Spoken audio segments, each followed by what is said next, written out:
Sono Fabrizio, in arte Knulp. Vi racconto un po' della mia opera, la mia opera artistica e pittorica, che ha come soggetti i grandi piloti, quelli che per me sono i miti dell'automobilismo, del motociclismo e del motorsport in generale. Ad oggi, specialmente l'automobilismo, per me ha perso un po' del suo fascino e le mie opere arrivano all'epoca Schumacher. Il mio lavoro è portare i grandi piloti che vanno dagli anni 70 agli anni 90, a cominciare dai Jim Clark, Jackie Stewart, passando da Senna, Villeneuve o Lauda o Piquet, grandi miti, quelli che nel mio immaginario vedo come icone dell'automobilismo. Non necessariamente queste figure sono i vincitori dei mondiali, i super campioni. La figura carismatica che a me piace ritrarre è una figura che ha dello splendore in sé.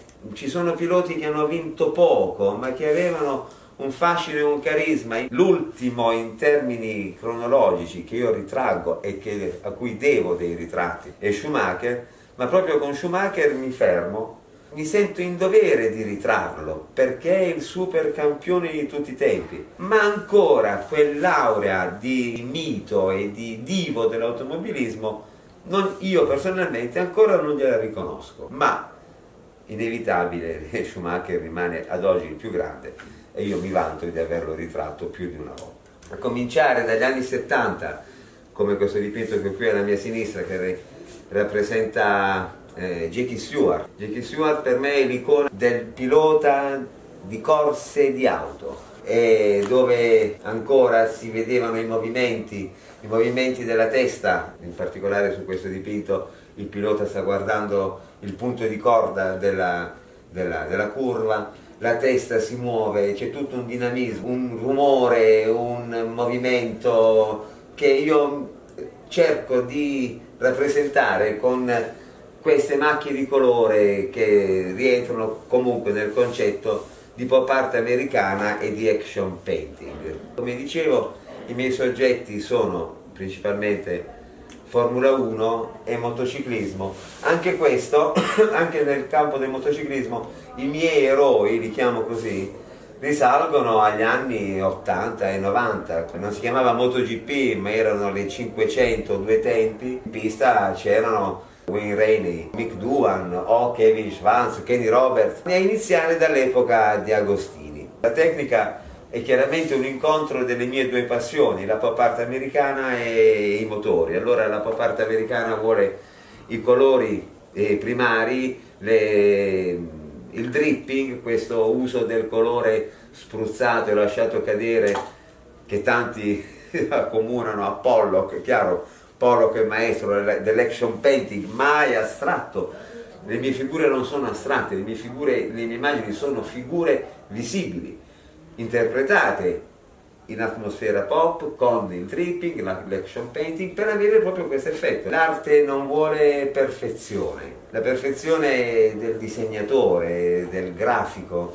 L'arte si può concedere il lusso di essere imperfetta, di essere azzardata, perché solamente con l'azzardo e l'imperfezione l'arte trasmette emozione. Quindi l'arte non vuole perfezione, ma vuole dare emozione. Questo concetto vale anche nella musica o in altri ambienti artistici.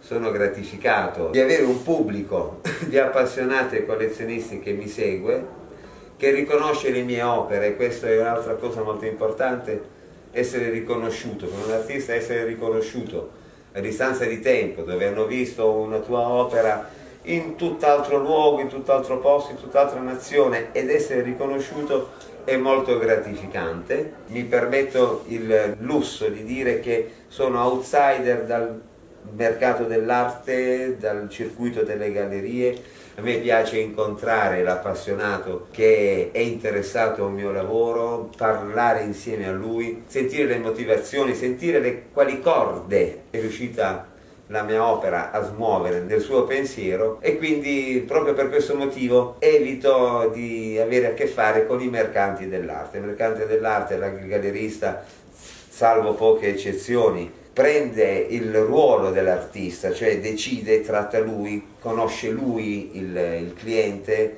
e alle volte le decisioni prese dal gallerista non coincidono col pensiero dell'artista stesso, se non fuori d'Italia, dove per ovvie ragioni non ho la possibilità di incontrare l'eventuale cliente. Se tu guardi il mio quadro devi respirare quasi l'odore della benzina e lo stridore dei pneumatici e il rumore del motore 8 cilindri Ford dietro la Matra Elf di Jackie Stewart.